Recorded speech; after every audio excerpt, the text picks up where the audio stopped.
Hello and welcome to Gyandata channel. This channel is totally dedicated to the management related studies. Last video में हम लोगों ने discuss किया था job search के बारे में। उसमें जॉब सीकर के प्रोस्पेक्ट में और एम्प्लॉयर के प्रोस्पेक्ट में, दोनों के प्रोस्पेक्ट में डिस्कस किया था। आज जो है हम चर्चा करने वाले हैं जॉब एप्लीकेशन कैसे करें। सबसे इम्पोर्टेंट पॉइंट होता है जॉब एप्लीकेशन के लिए जॉब ओपनिंग का पता लगाना। किस कंपनी में कितना रिक्वायरमेंट है उसके बारे में पता लगाना बहुत जरूरी होता है। तो इसके लिए 3 सोर्स जो सबसे इम्पोर्टेंट सोर्स माना जाता है उसके थ्रू आप पता लगा सकते हैं। जैसे एक कंपनी के करियर पेज पे जॉब ओपनिंग पोस्ट किया रहता है। जब भी जॉब आता है तो सबसे फर्स्ट प्राइट दिया जाता है कंपनी के करियर पेज पे। वो पोस्ट डालते हैं कि करंट में क्या रिक्वायरमेंट चल रहा है। तो इसके थ्रू आप जो है जॉब ओपनिंग का पता लगा सकते हैं। तो इसके लिए आपको कंटिन्यूअस विजिट करना पड़ेगा करियर पेज कंपनी का। जिस कंपनी में आप इंटरेस्ट रखते हैं, जिस कंपनी में आप जाना चाहते हैं, जिस सेक्टर के कंपनी में आप जाना चाहते हैं, उनका करियर पेज आप विजिट कर सकते हैं। 15 डेज में एक बार या 1 मंथ में 2 बार, इस तरह करके कंटिन्यूअस आप विजिट करेंगे तो आपको जॉब ओपनिंग के बारे में पता चल जाएगा। सेकेंड जो सबसे इम्पोर्टेंट सोर्स है वो है social networking site. Social networking site में आप ज्यादा फोकस कर सकते हैं लिंक्डइन को। लिंक्डइन है, व्हाट्सएप ग्रुप है। तो लिंक्डइन में कैसे हम जॉब सर्च ओपनिंग को पता लगाएंगे, इसके लिए थोड़ा सा बेसिक्स मैं बताता हूँ।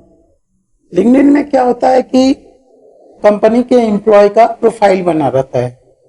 उसमें एचआर डिपार्टमेंट के भी, एचआर एग्जीक्यूटिव, एचआर मैनेजर या उससे सीनियर पोजीशन के एम्प्लॉय का भी प्रोफाइल होता है।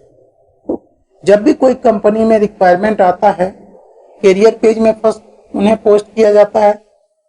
एचआर मैनेजर या एचआर डिपार्टमेंट के कंसर्न पर्सन जो हैं अपने सोशल नेटवर्किंग साइट पे भी जॉब पोस्ट करते हैं। इसके थ्रू आपको जॉब ओपनिंग का पता चल सकता है। तो आपको कंसर्न कंपनी के एचआर डिपार्टमेंट के एचआर एम्प्लॉय, मतलब एचआर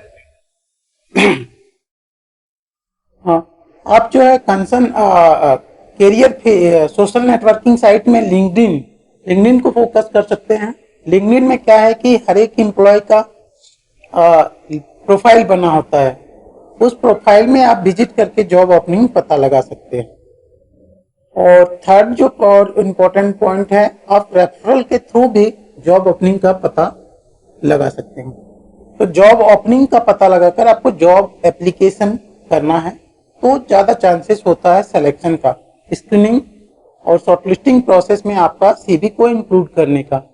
अगर आप जॉब ओपनिंग पता लगाए बिना सीवी फॉरवर्ड करते हैं तो हो सकता है वो सीवी आपका इंक्लूड ना किया जाए। क्योंकि क्या होता है कि आप जब मेल करते हैं एचआर को या जब उनको सीवी फॉरवर्ड करते हैं किसी भी सोर्स के थ्रू, तो वो जो है उसके बाद काफी सारे मेल्स आ जाते हैं ऊपर। तो अगर एचआर को याद है, एचआर एग्जीक्यूटिव को या एचआर डिपार्टमेंट के एम्प्लॉय को याद है कि इन्होंने पोस्ट किया है, तो वो आपका सीवी इंक्लूड कर लेंगे। और काफी मेल्स के कारण वो नीचे चला जाता है तो वो हो सकता है आपका छूट जाएगा। तो जब भी आपको पता लगे कि रिक्वायरमेंट है, कोई भी कंपनी में करंट में रिक्वायरमेंट है, तो एक बार आप फिर से सीवी फॉरवर्ड कर सकते हैं ताकि वो इंक्लूड किया जा सके। ये आपका जो है जॉब एप्लीकेशन के बारे में है। और आप रेफरेंस के थ्रू भी भेज सकते हैं। कोई रेफरल अगर आपके वर्किंग है, कोई एम्प्लॉय वर्किंग है, तो उनके थ्रू भी आप सीवी फॉरवर्ड करवा सकते हैं। वो भी एक पॉजिटिव इम्पैक्ट होता है। तो जॉब एप्लीकेशन के बारे में संक्षेप में मैंने इतना बताया। इसके बाद भी हम आगे के वीडियो में थोड़ा बहुत चर्चा करते रहेंगे जॉब एप्लीकेशन के बारे में। लेकिन जॉब एप्लीकेशन के बाद जो सबसे इम्पोर्टेंट पॉइंट आता है वो आपका रिज्यूमे, सीवी, कैरिकुलम विटे। तो ये जो है आप पहले से प्रिपेयर रखें। ऐसा नहीं है कि आज जॉब एप्लीकेशन डाल रहे हैं तो सुबह बैठ के और गलती से किसी का कॉपी पेस्ट कर दिए। कॉपी पेस्ट अगर हम करते हैं सीवी में तो वो बहुत ज्यादा नेगेटिव इम्पैक्ट होता है। मैंने काफी एप्लीकेंट का सीवी देखा है जिसमें वो सिर्फ नीचे का नेम चेंज करते हैं, अपना नेम, अपना कॉन्टेक्ट नंबर चेंज करते हैं, बाकी सीवी सेम रहता है, जिससे जो इंटरव्यू में भी नेगेटिव इम्पैक्ट पड़ता है और जो एचआर मैनेजर के पास या एचआर एग्जीक्यूटिव के पास आप सीवी भेज रहे हैं, उसके पास भी एक नेगेटिव इमेज आपका जाता है कि आपने खुद से मेहनत करके अपने करेक्ट इंफॉर्मेशन को नहीं दिया। सीवी में क्या होता है कि करेक्ट इंफॉर्मेशन होना चाहिए। हो सकता है आपका स्किल्स में थोड़ा सा कमी हो, ज्यादा हो, लेकिन करेक्ट इंफॉर्मेशन उनके पास जरूर दीजिएगा। सीवी में करेक्टेबल इंफॉर्मेशन होना चाहिए। ऐसा नहीं कि किसी का देख के कॉपी करके हमने सीवी में अपने स्किल्स को बढ़ा चढ़ा के पेश किया है। ये इंपॉर्टेंट पॉइंट होता है सीवी में। और सीवी में सारे रोल्स एंड रिस्पॉन्सिबिलिटी को इंक्लूड करें जो आप किसी भी करंट ऑर्गेनाइजेशन में हैंडल कर रहे हैं। और एक इंपॉर्टेंट पॉइंट मैं बताने वाला हूं कि आप किसी पर्टिकुलर कंपनी के लिए अप्लाई कर रहे हैं तो किस स्किल्स को हाईलाइट करें, उसके बारे में थोड़ा डिस्कस करेंगे। सपोज मैं टीसी टाटा कंसल्टेंसी सर्विस या एलएनटी के लिए अप्लाई कर रहा हूं और मैं परचेज डिपार्टमेंट में अप्लाई कर रहा हूं या टेक्निकल डिपार्टमेंट में अप्लाई कर रहा हूं, तो क्या होता है कि हम जिस कंपनी में, प्रीवियस कंपनी में काम कर रहे हैं, वहां का रोल्स एंड रिस्पॉन्सिबिलिटी, जो मेन रोल्स एंड रिस्पॉन्सिबिलिटी है, वो हो सकता है टाटा कंसल्टेंसी के या एलएनटी के मेन रोल एंड रिस्पॉन्सिबिलिटी से डिफरेंट। तो इसके लिए आपको job post, company job post करती है और किस स्किल्स को हाईलाइट करती है जॉब पोस्ट में, उसको और आपके स्किल सेट को मैच करना है। आप कौन कौन सा रोल्स हैंडल कर रहे हैं उसको मैच करना है, और जो दोनों में मैच होता हो, कंपनी के पोस्ट में और आपके स्किल सेट में, उसको अपने सीवी में हाईलाइट करिए। अननेसेसरी रोल्स एंड रिस्पॉन्सिबिलिटी को आप मेंशन नहीं करिए सीवी में, तो आपकी सीवी शॉर्टलिस्ट होने के चांसेस ज्यादा होंगे। तो ये हो गया आपका सीवी का। रिज्यूमे बनाने के लिए एक डिटेल हम लोग वीडियो बनाएंगे, वो आने वाले समय में बनाएंगे। अभी शॉर्ट में ही हम लोग डिस्कस करते हैं इसके बारे में। अब देखिए, सीवी में और एक इम्पोर्टेंट पॉइंट होता है एजुकेशनल गैप। क्या होता है, कभी कभी हम 10th 12th करते हैं, पर किसी परिस्थिति बस हम लोग जो है ड्रॉप ले लेते हैं।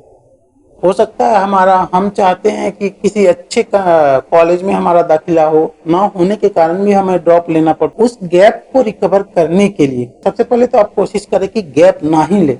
अगर हमारा एडमिशन इंडिया के टॉप 10 कॉलेज में नहीं हो रहा है तो आप 11th कॉलेज में भी ले सकते हैं, 12th कॉलेज में भी ले सकते हैं, कोई इशू नहीं होता है। क्योंकि अल्टीमेटली आपका डिग्री मायने रखता है। आप रेपुटेड ऑर्गेनाइजेशन से डिग्री लें या अप्रूव्ड ऑर्गेनाइजेशन से डिग्री ले और अपने स्किल सेट को बढ़ाएं, दोनों एक समय के बाद बराबर हो जाता है। इनिशियली थोड़ा सा प्रेफरेंस मिलता है अच्छे यूनिवर्सिटी से, पर at the time of 1 year 2 year job करने के बाद दोनों इक्वल हो जाते हैं। के कारण गैप ना करें कि इस कॉलेज में एडमिशन नहीं हुआ तो मैं नेक्स्ट ईयर उस कॉलेज में एडमिशन लूंगा। आप किसी भी मान्यता प्राप्त कॉलेज से अपना डिग्री कंप्लीट कर सकते हैं। उसके बाद भी अगर किसी भी परिस्थिति बस आपका एजुकेशनल गैप हो गया है तो 1 ईयर का गैप आप कंसीडर कर सकते हैं। कोशिश करें कि 1 ईयर का गैप से ज्यादा ना हो, क्योंकि बहुत सारी कंपनी एकेडमिक गैप्स 1 ईयर से ज्यादा कंसीडर नहीं करती है। इसके बाद जो है क्या होता है कि हम जब कोई जॉब ले लेते हैं और 1 ईयर 2 ईयर कंप्लीट करते हैं जॉब करने के बाद, तो हो सकता है किसी परिस्थिति बस हमारा career gap, professional career gap भी आ सकता है, तो इसको भी मिनिमाइज करने का कोशिश करें। कभी प्रोफेशनल कैरियर गैप ना होना चाहिए। कोई भी कंपनी में हम जॉब कर रहे हैं और हमारा जॉब किसी परिस्थिति बस चला जाता है या छूट जाता है, तो आप जल्द से जल्द न्यू जॉब सर्च करें। न्यू जॉब सर्च करने में हो सकता है आपको बहुत छोटी कंपनी में जॉब मिले, किसी फर्म में जॉब मिले, एट ए टाइम आपको एमएनसी में जॉब नहीं मिलेगा, तो आप कंटिन्यू कर सकते हैं। छोटे ऑर्गेनाइजेशन में भी कंटिन्यू कर सकते हैं, वहां भी ग्रोथ का चांसेस होता है। एटलीस्ट नॉलेज का तो इंक्रीमेंट होगा, मतलब स्किल्स बढ़ेंगे, आपके स्किल सेट बढ़ेंगे तो वो भी बेनिफिशियल होगा और आपके पास एक कैरियर गैप नहीं होगा, प्रोफेशनल कैरियर गैप नहीं होगा। तो आने वाले समय में आपको ये बेनिफिट देगा। और अगर आप जॉब छोड़ के बैठ जाते हैं, आपके प्रोफेशनल करियर में गैप होता है, तो एक नेगेटिव इम्पैक्ट डालता है। मतलब आप या तो कैपेबल नहीं थे किसी भी ऑर्गेनाइजेशन में काम करने के लिए, या तो आपका नेग्लिजेंसी है जिसके कारण आपने प्रोफेशनल करियर गैप लिया हुआ है। तो कंपनी ऐसे कैंडिडेट पे थोड़ा सा सस्पेक्टेड दृष्टि से देखती है। हो सकता है आप 1 ईयर में किसी इलीगल एक्टिविटी में इन्वॉल्व थे जिसके कारण आपने career gap, professional career gap हो गया। तो ये सारा चीज आप क्लियर करना पड़ेगा इंटरव्यू में, जॉब एप्लीकेशन में भी क्लियर करना पड़ेगा और इंटरव्यू प्रोसेस में भी आपको क्लियर करना पड़ेगा। तो आप फोकस करें कि कम से कम आपका करियर प्रोफेशनल करियर गैप हो। और लास्ट पॉइंट जो हम लोग चर्चा करने वाले हैं वो है इंटरव्यू अटेंड करने के बाद किस प्रोसेस से हमारा सिलेक्शन होता है। Internal discussion, interview room, behind interview room क्या डिस्कशन होता है उसके बारे में चर्चा करेंगे। ये बिहाइंड इंटरव्यू रूम के बारे में जानने का जिज्ञासा हर किसी इंटरव्यू देने वाले कैंडिडेट को होता है कि हमारे इंटरव्यू के बाद कैसा डिस्कशन होता है, क्या होता है, उसके बारे में चर्चा करते हैं। मैं एक छोटे से फर्म के बारे में बात करना चाहता हूं जो जिनका स्ट्रेंथ 150 है, इंडियन कंपनी है। उसी का एग्जांपल लेके मैं आपको बिहाइंड इंटरव्यू रूम के बारे में थोड़ा सा बेसिक्स बताना चाह रहा हूँ।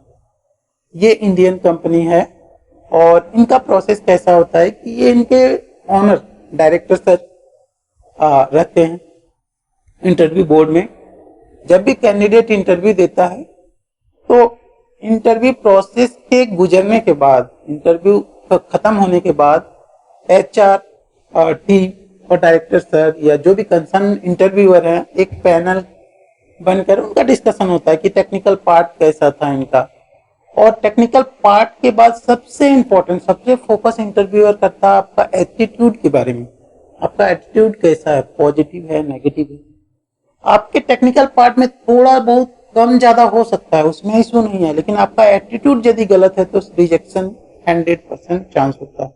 क्योंकि कोई भी इंटरव्यूअर गलत एटीट्यूड वाले को, बैड एटीट्यूड वाले कैंडिडेट को सेलेक्ट नहीं करना चाहती है।